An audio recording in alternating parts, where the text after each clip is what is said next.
I almost didn't come that year. Thanksgiving at my parents' house had become less a holiday than a yearly reminder that everyone in my family knew how to delegate unpleasantness downward. My older brother handled excuses. My parents handled decisions. I handled whatever was left unclaimed. Still, my grandmother had called twice that week asking what pie I was bringing, so I drove the 3 hours. By the time I pulled into the driveway, dusk had already settled. The first thing I noticed was that no lights were on. The second was that there were no cars. I assumed I was early until I tried the front door and found it unlocked. Cold air hit me immediately. Not cool house, not thermostat low because nobody's home. Cold enough that my breath almost showed in the entryway. I called out once. Nothing. On the kitchen counter was a note in my mother's handwriting. We're in Cancun, emergency deal on flights. You handle grandma, turkeys and freezer. I read it twice, waiting for the sentence to become a joke. It didn't. My grandmother lived in the downstairs den because the stairs had gotten hard for her the last 2 years.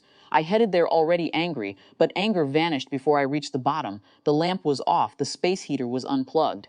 And my grandmother was on the floor beside her recliner, wrapped in half a blanket, shivering so hard her teeth clicked. For a second I couldn't process the image because it was too stripped of dignity. She looked smaller than I had ever seen her.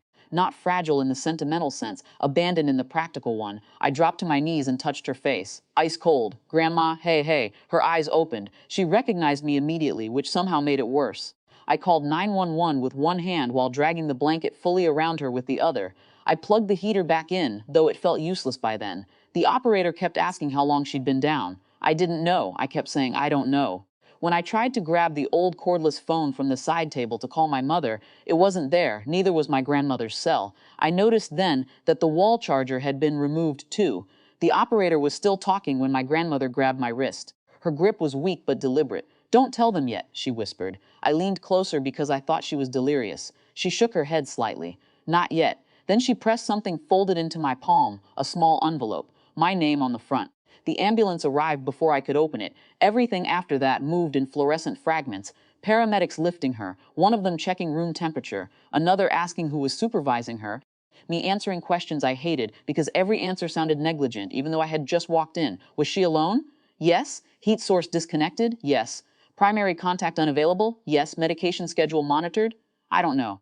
That last one earned me a look from the EMT that wasn't accusatory, just professional, which somehow felt harsher. At the hospital, while they treated mild hypothermia and dehydration, I finally opened the envelope. Inside was a notarized packet, temporary medical power of attorney, copies of bank authorizations, a handwritten note from my grandmother. In her uneven cursive she had written, if they leave me again, do not argue first. Handle me first. Below that, Mrs. Alvarez at church has originals. Social worker number attached. I sat there in the waiting room with hospital coffee cooling in my hand and felt an emotion too complicated to name. Not just anger at my parents, the colder realization that my grandmother had expected this enough to prepare documentation.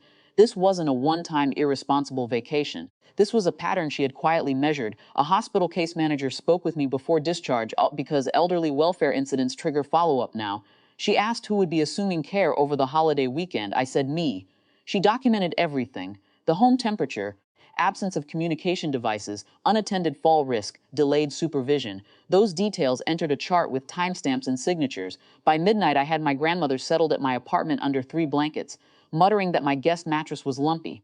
She was stable enough to complain, which helped. My family came back 4 days later, sunburned carrying airport tote bags. My mother called me first sounding irritated that I had made grandma disappear.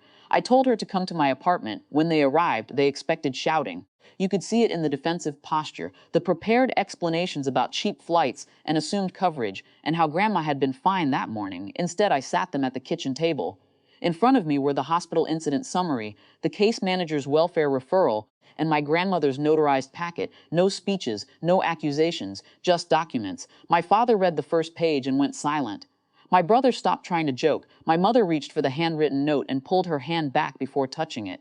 For the first time in my life, no one in that room argued that I was overreacting because authority had already visited the facts, and Grandma, in her own quiet way, had gotten there before any of us.